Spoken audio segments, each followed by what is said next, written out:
we're not investing in blockchain per se or coins or altcoins. And there's speculation on whether Bitcoin's going to go to 5,000 or back to 55, 60,000. Either way, we're going to be there to report on it. You're listening to the Digital Data Café podcast, where we talk about everything data-driven in your world. Join us each week to hear from the world's top business and industry leaders on why using data in a digital world matters. Here's your host, Albert Thompson.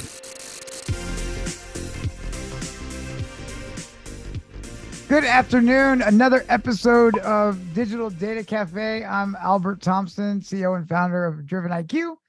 I am here today with the one and only Mr. Philip Falcone, CEO and founder of Madison Technologies, Harvard grad, hockey player.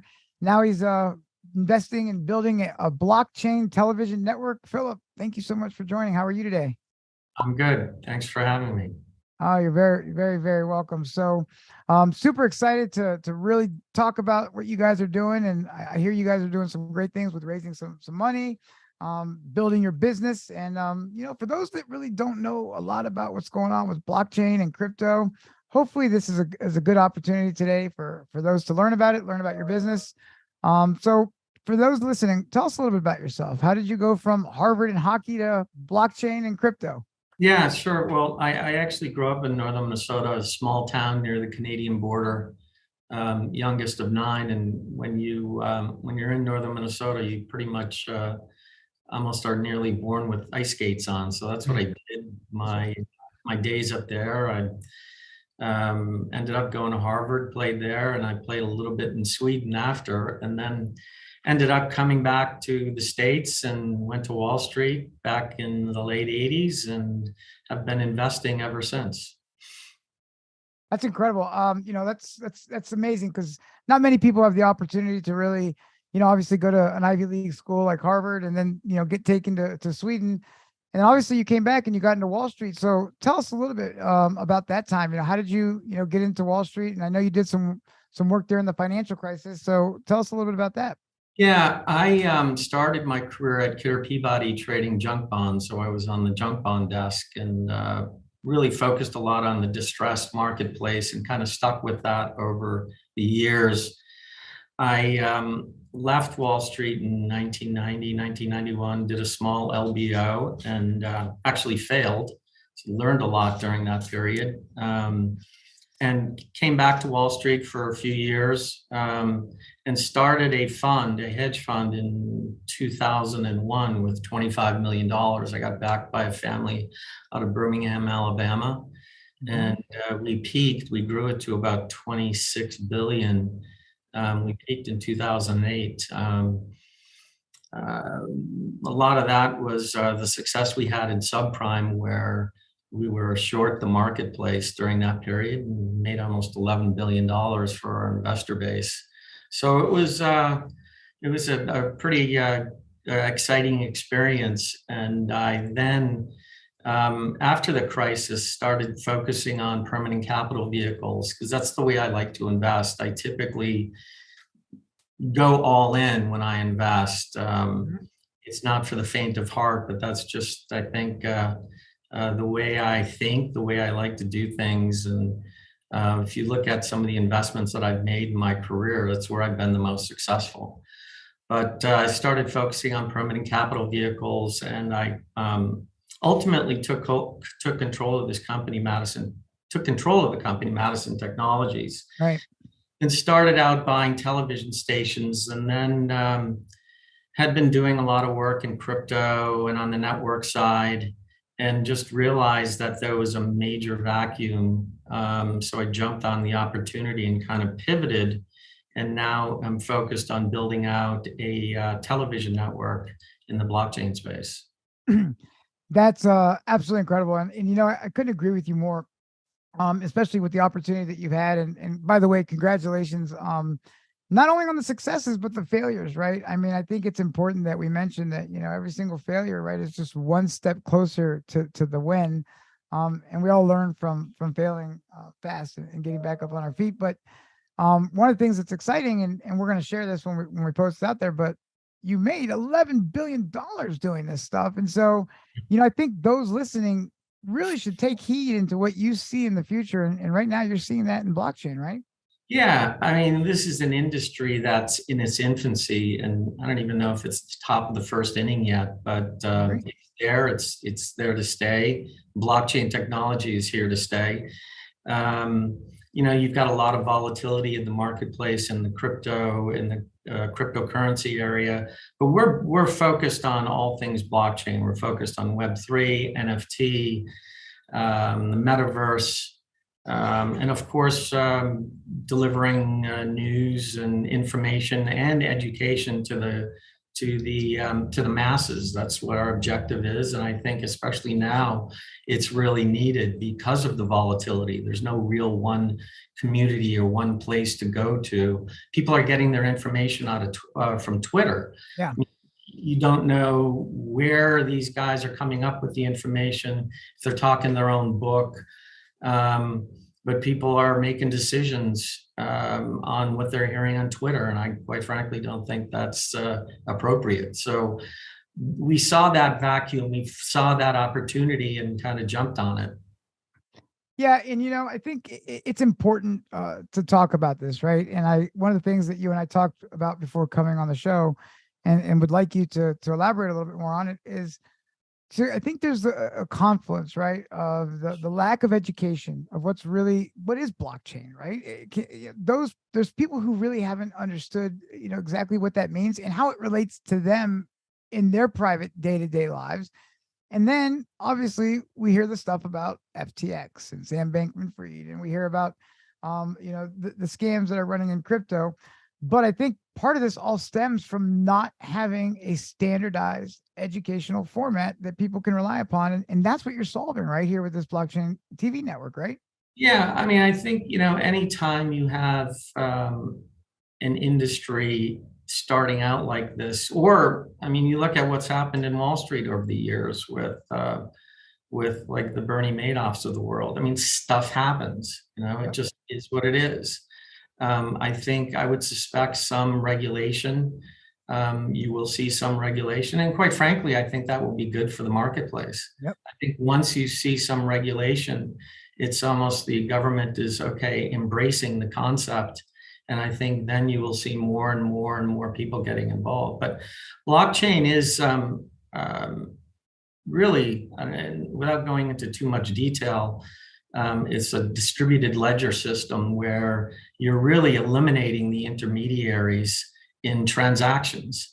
And it's all centered around decentralization, eliminating, as simple as when you think about it, the simplest way to think about it is when you send out a wire, you're contacting your bank the back office is going through all the information, doing all the check the box. They're sending the wire out to another bank who then delivers the money into the account of the receiver.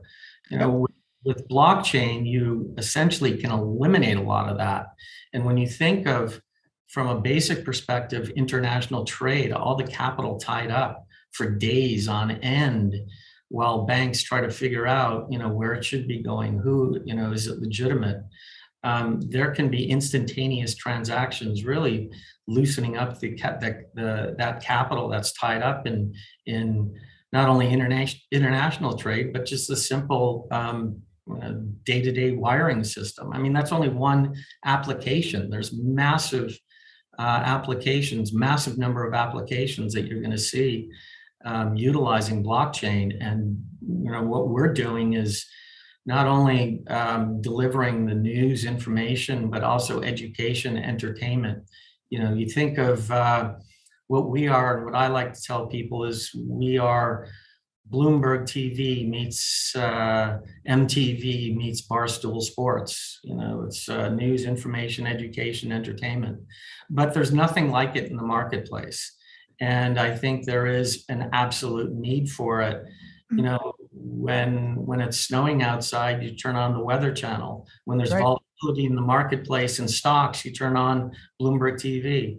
But where do you go for, the NFT, crypto, Web3, nowhere. I mean, you Nowhere. could Web3 and, maybe pick it up on some of the different stations today, but nobody's dedicating any real time to it, especially live and up to date and cutting edge. So there is a real vacuum. There's a real need for it, and we aim to fill that need. Yeah, I think that's a really great way to put it, in very short layman's terms, right? You guys are literally the intersection between, Bloomberg and, like you said, CNBC meets MTV meets streaming, Hulu, right? I mean, or really Vice News, all of this together to make it informational, fun, and entertaining, but 24/7. It's like, hey, this becomes the go-to television streaming network for all things that are relative to all finance, right? Or to all, blockchain.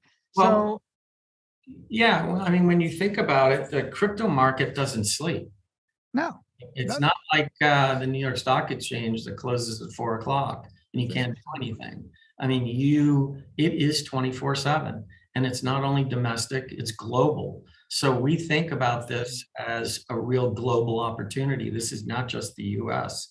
In fact, you look at what's happening in the Middle East and beyond, there's more that's probably happening offshore than anything. So we aim to take this globally. We're talking to people in the Middle East about it, in Latin America. Hmm. And, but I think it is a global opportunity here, and people are, whatever the United States does, people will follow. But I think people are, quite frankly, taking the lead on crypto elsewhere, and really pushing it in their own way, with their own applications and in their own territories. Yeah, and I really never thought of it that way, Phillips. That's interesting because you're right. It doesn't sleep, right? There is no markets, between 9 and the close of the market, right? It's global, it's continuous, it's ongoing, it's 24/7, and it's multi segmented, right? From NFTs to all different types of strategies. So there really is a tremendous opportunity to have the 24/7 television streaming network on this. My question for you is, what are you seeing today in terms of, the audience, right? Because I think there's a lot that's different about the demographics behind the traditional, investor or options trader or, day trader, as compared to the folks that are embracing blockchain, in terms of how they look at it from an investment standpoint. What do you think that means for blockchain TV, and what do you think that means for the audience that'll be watching this? Well, I think the demographic for blockchain is, believe it or not, very, very broad. I mean, you have the whole decentralized aspect, and when people think of crypto, they think of a little bit of rebellious in nature. I think a lot of people jumped on the wagon because they are not comfortable with the system. Right. And I think there is a lot of that in and around blockchain, in and around crypto.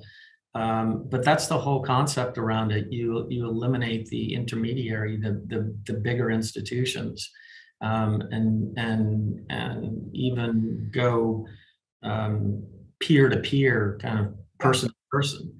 But I think the demographic is, quite frankly, very wide. You think of the younger generation; they jumped on the bandwagon very early, and especially people in the gaming community.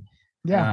They're huge believers in the space, and especially the metaverse. And this is not going away, and that's the thing about it. There's major banks are building up their blockchain programs. There's a lot of focus on tokenization of assets. People think that that's a big part of the future. And when you see firms like JP Morgan hiring 250 people and really focusing on it, there's that it's real. And we're not even at the tip of the iceberg. It's very early.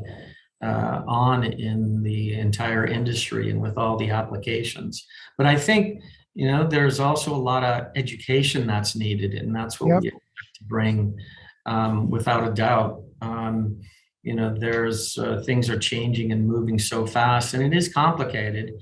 And we hope to be able to at least bring some maybe sensibility around certain applications so people kind of can get a grasp of it and understand how they can use it in their day-to-day lives. Whether, if you think about it as an investment, that's your choice of one of 12,000 coins out there, or 15,000 coins. That's the thing. You only hear about Bitcoin and Ethereum, but the list is massive. Right. And there's an opportunity. Whether you call it investing or not, or speculating, people are doing it, and people have made a whole hell of a lot of money. Now the markets are very volatile right now, but I think that's case in point for what we're trying to do. Yep.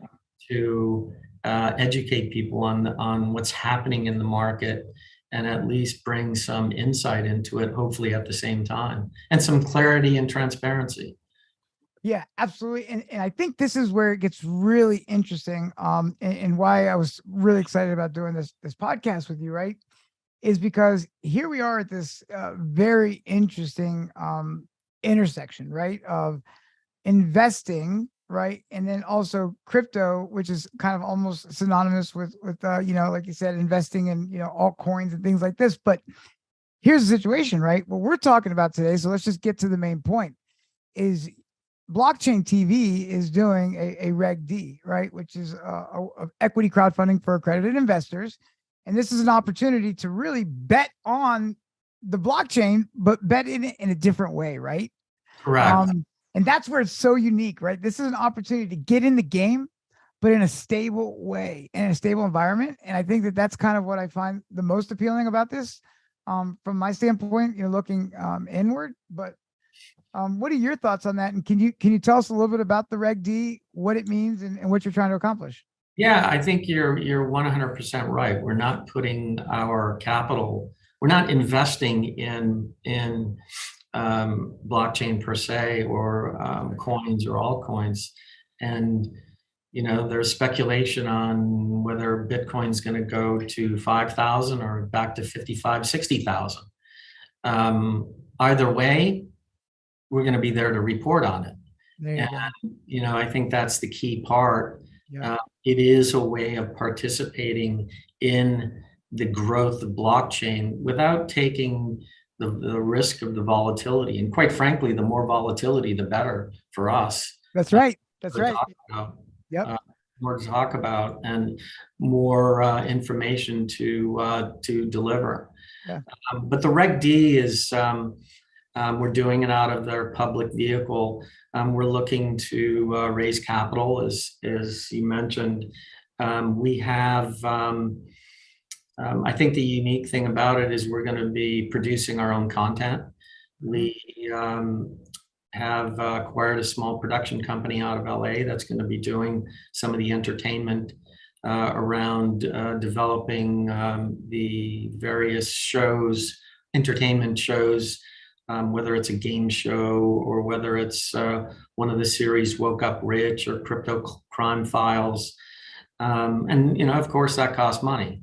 We're also in production right now.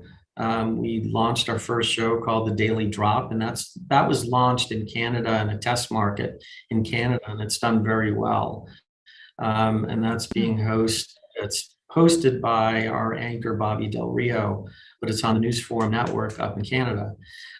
So all the capital will be used for production purposes. Where it's an opportunity to get in at the ground floor, on the ground floor, in an industry in its infancy. And I think anytime you see something like that, there's money to be made. We're early. We are very excited about the space, and about the growth potential is massive. So we wanted to go out and, what we're doing is almost, I don't want to say eliminating the middleman, but we're going direct, attempting to go direct to the investor community and get them to hopefully get them excited to own a piece of the blockchain TV network going forward. Yeah, it just gets me excited. It gets me amped up. I mean, it's the opportunity of almost being in, like, Fox when Fox started, or Vice News when Vice started.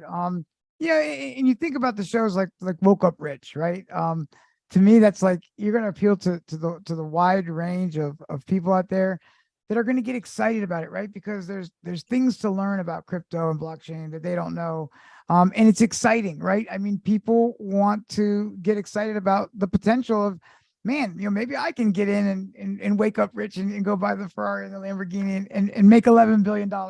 And here's the great thing about it, right? Is what you said, and I couldn't agree with you more, is that this is a way for someone to invest in the opportunity in a de-risked way, right? You're de-risking the opportunity to participate in the upshot of blockchain, but in a more stable business model, right? This is really a proven model, and talk about that. I mean, what do you think about the model? I mean, you said you got a production company out of LA, and you've got anchors. So what are some of the other things that people can be excited about that blockchain network is going to build? Oh, we are using, we partnered with a group out of Canada called TMG, who has a tremendous amount of experience in broadcast production. The individual running that is a guy by the name of Tor Stoutland. He's part of our bench. Very experienced, very seasoned, thinks there's a massive opportunity here in the blockchain space and in the blockchain media space more specifically. So he and his team are producing the kind of the daily wheel of 5, 6, 7 hour wheel of up-to-date information, news, education, etc. So he's been working night and day. He and his team have been working night and day on that. And of course, we got Jay and Tony from the production company that are doing the entertainment part. But we've hired 3, 4, 5 anchors and hosts. We want to have our own proprietary content, our own team, and be ready to launch. And whether it's April or May, the sooner the better, because again, I think there is a real need for it. But there's a lot of excitement around it. People, when you really talk to them about it, they really at the end of the day, like, there is no one place to go. You've got websites out there, but every website's trying to sell you something. We are, and our model is pretty basic. There's still $50 billion being spent on advertising annually, 45 to 50 billion. We will get distribution. There's no question about it. No question. And our model is really based on that. It's a very traditional model, but of course we're going to be capitalizing on the streaming aspect, and also sponsorship, but also focused on opportunities across the globe. I mean, we've had, quite frankly, incoming calls from people expressing interest in trying to get involved in some different parts of the world, especially in Latin America, where certain countries are adopting it, quite frankly, quicker than what we're doing here. So there is an opportunity. It is a basic business model. We're not trying to reinvent the wheel. And I think this is a driver business. We're not another media company that's producing a TV, or not a TV show, but delivering another movie. You have plenty of those out there. We're different. This is live, up-to-date information and education. And I think that's how you have to look at it. And considering that blockchain, the technology and crypto is going to the masses, it's needed. So we're very excited about the Reg D. We just launched that, and hopefully see some momentum over the next few weeks on the capital raise. Yeah, and I absolutely 100% believe you will. And you're spot on. Advertising, streaming TV, the opportunity for brands, retailers, and advertisers to be able to position their ads on effective channels and media makes sense, right? And you will get that distribution, and there will be a demand for those eyeballs, right? Because your audience, if you think about it, to your point, the demography, the psychography of that particular audience, right, is going to be very appealing to a wide swath of potential brands. And I think that there's going to be a wide array of people that will want to participate, from the TD Ameritrades of the world all the way to Lamborghini, all the way to you name it. I mean, there's just a lot of potential in terms of where that ad revenue can come from. Well, I think too, especially when you think about people building their blockchain business from an industry perspective, where do they advertise? There's That's right. Nothing. This demographic doesn't necessarily go to watch Bloomberg TV or CNBC or CNN. They don't. Right. They go to Twitter, but that's not necessarily the place to build a brand. Yeah. So there's or Twitch or some gaming. Yeah. Yeah, exactly. It's not going to work. To go promote my new crypto, game, I'm going to go on Twitch, or something. Yeah. So no, this gives some validity to it. And I think it gives some real solid, ability for businesses to build a brand around this network. Yeah, there's no doubt about it. I mean, that's one thing that Tor and his team have been working on. People are just, waiting for us to launch, quite frankly. Yeah. And I think you're going to see our revenue streams kick in pretty quickly. Absolutely. So let's talk about that. So how much are you looking to raise exactly? You've talked a little bit about the use of funds. So we've got to go fast, right? We got to get the momentum. Yeah. So let's talk about it. So how much are you looking to raise? What's the minimum per share? It's not a lot. We're looking to raise maybe $3 million, $4 million. That's not a lot. It's not a lot. Maybe up to $5 million. I don't want to sell a lot down at these levels. That's the reality. The valuation is very attractive. Very. I don't want to get personally too diluted down here. But at the same time, I think that people that get in early are getting in at sponsor pricing, if I may say. So it's a very attractive valuation. And, we will ramp it up over time. But we do think that our revenue, our top line will kick in pretty enthusiastically early on, because of the opportunity set in the ad space and the sponsorship space in this in the industry.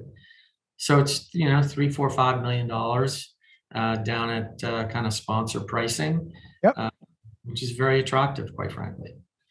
100%. I mean, I think at the time of us doing this video, it was 1 cent per share. So if you're an accredited investor and you're watching this, to be able to get in at the ground floor on a TV network, I don't see how they wouldn't want to participate in the upshot. But like any investor, Philip, it's always prudent, right, to ask, so what's the end game? I mean, where do we go from here? Are we shareholders? Are we looking to be part of the cap table for the top line, or where are we going? Yeah, I mean, you look at how Fox started back in the 80s. I mean, they bought some television stations and started launching their program across the country. Is it big thinking? Yes, but is the possibility there? Absolutely. I mean, you look at how ESPN first started. When ESPN first started their streaming business, the only real content they had was, I think it was Australian rugby. That was one of their first programs, and look at where they are today. Right. So, yeah, I do think big, and there's no reason to think that thinking with what we're doing here. Absolutely. And so from a syndication standpoint, I mean, obviously we understand the streaming, some distribution. What about some retrans or anything like that? Do you see this on broadcast cable? Do you see this ever living anywhere else other than streaming? Yeah, I mean, in Canada right now, I mean, we are on the news forum, which is across Canada, but I have no reason to believe we won't get distribution on cable TV. I mean, it's a driver business again, because we're not coming to the table with a movie. This is different. This is unique. Um, we have something, quite frankly, that nobody has, that nobody is doing. And I think the cable industry, while they have their own struggles, people are still watching TV. There's no question about it. People turn on the TV.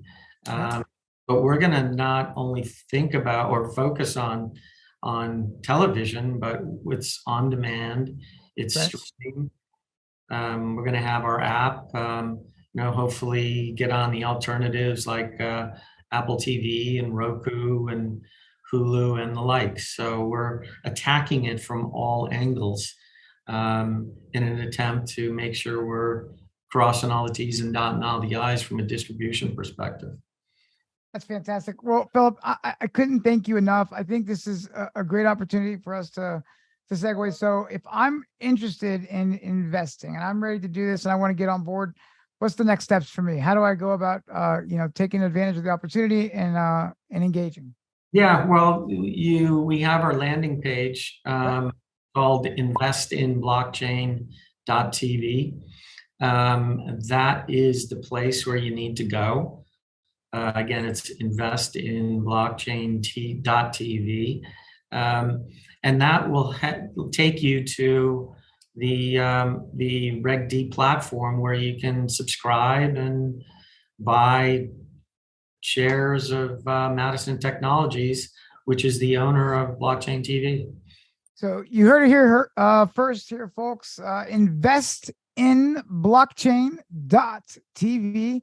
Philip, thank you. I can't appreciate you enough. This is exciting. This is a Reg D opportunity, ground floor. I will definitely be watching this, and congratulations. Thanks again, and thanks for having me.